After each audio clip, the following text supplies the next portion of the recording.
வணக்கம். இன்றைய செய்திகள். திருப்பரங்குன்றம் மலை உச்சியில் அமைந்துள்ள தீபத்தூணில் கார்த்திகை தீபம் ஏற்ற இந்து அமைப்பினர் நேற்று மாலை முயற்சி மேற்கொண்ட போது ஏற்பட்ட தள்ளுமுள்ளுவில் 2 காவலர்கள் உட்பட 4 பேர் காயமடைந்தனர். உயர்நீதிமன்ற நீதிபதி GR சுவாமிநாதனின் உத்தரவுப்படி ராம ரவிக்குமார் உள்ளிட்டோர் திருப்பரங்குன்றம் மலை அடிவாரம் பகுதிக்கு நேற்று இரவு வந்தனர். பிறகு CISF வீரர்கள் 67 பேர் பாதுகாப்பு பணிக்கு வந்தனர். இதையடுத்து ராம ரவிக்குமார் உள்ளிட்டோர் நீதிமன்ற உத்தரவுப்படி CISF வீரர்கள் பாதுகாப்புடன் மலை உச்சிக்கு சென்று தீபம் ஏற்ற தங்களை அனுமதிக்க வேண்டும் என போலீசாரிடம் பேசினர். அப்போது மாவட்ட நிர்வாகம் 144 தடை உத்தரவு பிறப்பித்துள்ளதால் திருப்பரங்குன்றம் மலையில் ஏற அனுமதிக்க முடியாது என மாநகர காவல் ஆணையர் லோகநாதன் தெரிவித்தார். சுமார் 2 மணி நேரத்திற்கு மேலாக இந்த பேச்சுவார்த்தை நீடித்தது. இருப்பினும் இதில் தீர்வு எட்டப்படவில்லை. இதையடுத்து இரவு 9:15 மணி அளவில் இந்து அமைப்பினர் அங்கிருந்து புறப்பட்டனர். முன்னதாக ராம ரவிக்குமார் இந்து அமைப்பினர் மலைப்பாதை தொடங்கும் இடத்தில் தீபம் ஏற்றி வழிபட்டனர்.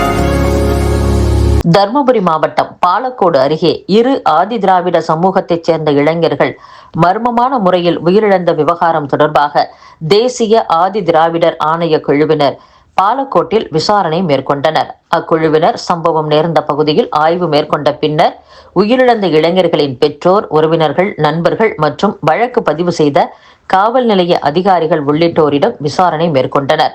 அப்போது இளைஞர்களின் உறவினர்கள் இது திட்டமிட்டு நடந்த கொலையாக இருக்கலாம், எனவே இந்த வழக்கை CBI விசாரணை நடத்த தேவையான நடவடிக்கை எடுக்க வேண்டும் என கோரிக்கை விடுத்தனர். இதைத் தொடர்ந்து அனைத்து தரப்பினரிடம் விசாரணை மேற்கொண்ட பின்பு அக்குழுவினர் அங்கிருந்து திரும்பிச் சென்றனர்.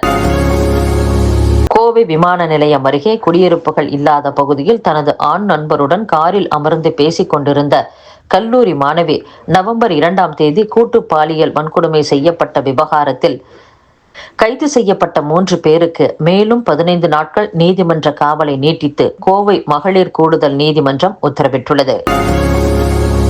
கோவையில் இருந்து சென்னைக்கு இண்டிகோ நிறுவனம் சார்பில் இயக்கப்படும் 2 விமானங்கள், ஹைதராபாத், பெங்களூரு ஆகிய பகுதிகளுக்கு இயக்கப்படும் 2 விமானங்கள் என மொத்தம் 4 விமானங்கள் நேற்று ரத்து செய்யப்பட்டன. நாட்டின் பல்வேறு பகுதிகளில் பெய்து வரும் மழையால் இந்த விமானங்கள் சேவை ரத்து செய்யப்பட்டதாக சம்பந்தப்பட்ட விமான நிறுவனம் சார்பில் தெரிவிக்கப்பட்டது.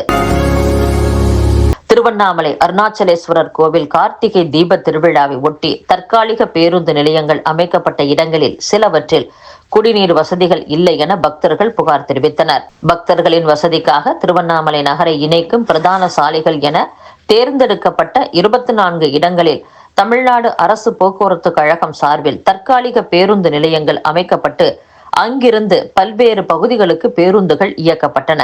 இந்நிலையில் வேலூர், ஆரணி போன்ற ஊர்களுக்கு செல்லும் பேருந்துகளுக்காக அமைக்கப்பட்ட தற்காலிக பேருந்து நிலையத்தில் குடிநீர், பயணிகள் காத்திருப்பு அறை வசதி இல்லை என புகார் தெரிவித்த பக்தர்கள் மழையில் நனைந்தபடியே நின்று பேருந்துகள் வந்த பிறகு ஏறி சென்றனர். இதே நிலைதான் வேறு சில தற்காலிக பேருந்து நிலையங்களிலும் இருந்ததாக பக்தர்கள் புகார் தெரிவித்தனர். தற்காலிகமாக அமைக்கப்பட்ட பேருந்து நிலையங்கள் மழை காரணமாக சேரும் சகதியுமாக நிறைந்து காணப்பட்டது. இதனால் சுவாமி தரிசனம் செய்வதற்கு வந்த பக்தர்களும் தரிசனம் செய்துவிட்டு சென்ற பக்தர்களும் அவதியுற்றதாக கூறப்படுகிறது. இத்துடன் செய்திகள் நிறைவடைகின்றன. மீண்டும் நாளை சந்திப்போம். வணக்கம்.